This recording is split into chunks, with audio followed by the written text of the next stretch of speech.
У вас есть магазин, вы продаете в розницу, и часть товара имеет срок годности. Некоторый товар продается упаковками, а иногда поштучно. Если это не учитывать, возникают простые проблемы. Товар лежит дольше, чем нужно, часть не успевает продаться.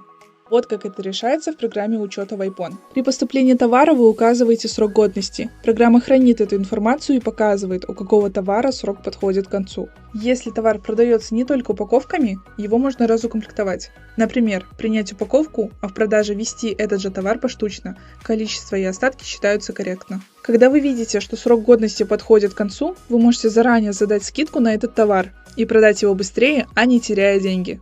Все эти действия, сроки годности, разукомплектация и скидки работают в одной программе и учитываются при продаже. Это еще одна часть решений, которые дает программа учета Waypon. Если вы хотите понять, как эти функции будут работать именно в вашем магазине, оставьте заявку, мы проконсультируем и подберем решение под вашу розницу.